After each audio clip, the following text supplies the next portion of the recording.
Welcome to part 7 of our video series related to estimation.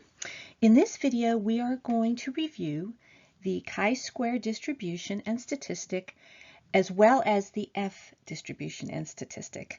I'm Renee Clark from the Swanson School of Engineering at the University of Pittsburgh.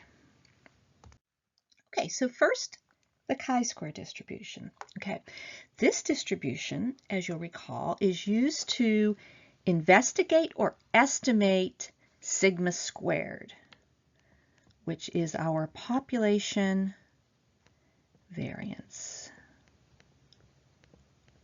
Okay. The chi-square distribution, of course, is also used to estimate sigma, okay, which is the population standard deviation. So either one, you can look at it either way. Okay, and this is done by taking a sample from a normal or normally distributed population. Okay, important point about using the chi-square distribution to make estimates is that your population must be normally distributed. Okay, so in other words, the central limit theorem does not have a role in the chi-square distribution. The point estimate of sigma squared is S squared, or the sample variance. Okay. You'll also recall from earlier in our video series that this particular statistic here, or the sample size minus 1 times the ratio of the sample variance to the population variance, has a chi-squared distribution. We write chi-squared like that, and it has n minus 1 degrees of freedom. You recall that in general, the chi-square distribution is a continuous distribution. It's skewed to the right. It's not symmetric.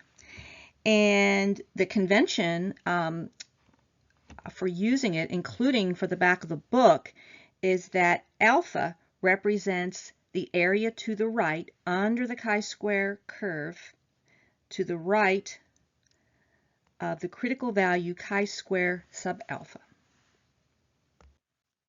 Okay, again, this should look familiar to you. This is the critical values of the chi-squared distribution from the back of the book. Okay, here's a visual legend that you should always reference when using a table. You'll see again, alpha is that area to the right. A little bit difficult to see, but critical value sits along the x-axis is chi-squared sub alpha. Degrees of freedom down the left, values of alpha across the top. There are 2 pages of these critical values for the chi-square distribution in the back of the book. Values of chi-square sit in the middle of the table. Okay. Okay, now the F distribution. Okay. The F distribution is used to investigate or estimate the ratio of the variances from 2 independent populations, okay, which is given by the ratio of sigma 1 squared to sigma 2 squared, okay? And of course, the F distribution is also used to investigate or estimate the ratio of the standard deviations from the 2 independent populations. You can look at it either way, okay? This is done by taking samples from 2 independent, normally distributed populations.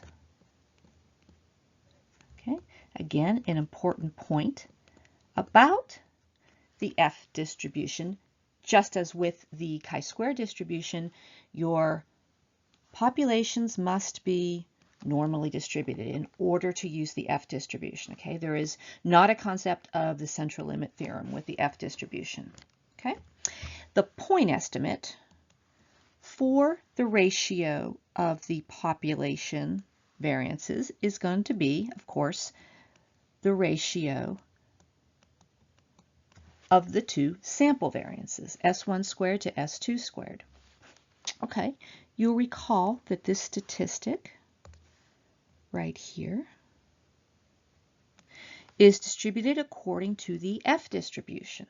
Okay, so that statistic is in the numerator, has a numerator of, for the first population, the ratio of the sample variance to the population variance, okay? And then in the denominator, the ratio from for the second population, the ratio of the sample variance to the population variance, okay? And so this particular statistic here can also be rewritten in this way, just by rearranging some terms. Okay, there are two sets of, there are 2 degrees of freedom associated with the F distribution. From the first population, N1 minus 1, and from the second population, N2 minus 1. So each sample size minus 1. Recall that the F distribution is also a continuous distribution, like the chi-squared, also skewed right, not symmetric. Okay, the convention, including for the table in the back of the book, is alpha represents area to the right under the F curve to the right of the critical value for F that sits along the x-axis. We call that F sub alpha. So that alpha is area to the right. Okay, this should look familiar to you. This is the table of critical values of the F distribution that's in the back of the book. There are 4 total pages of these critical values in the back of the book. Across the top is your new 1, or N1 minus 1's first degree of freedom. Second degree of freedom, new 2, sits down the left-hand side. That is your N2 minus 1. Okay. Critical values for F sit in the middle of the table. These are your F's sub alpha. This particular table is for alpha of 0.5 because of that subscript there. Okay, and again, always take note of your visual legend when you're using a table. F sub alpha sits right there. Do that in blue. F sub alpha, a little difficult to see there, but F sub alpha is your critical value, sits along the x-axis. Alpha, of course, by convention, looking in the visual legend, represents your area to the right under the curve, to the right of your F sub alpha. Okay.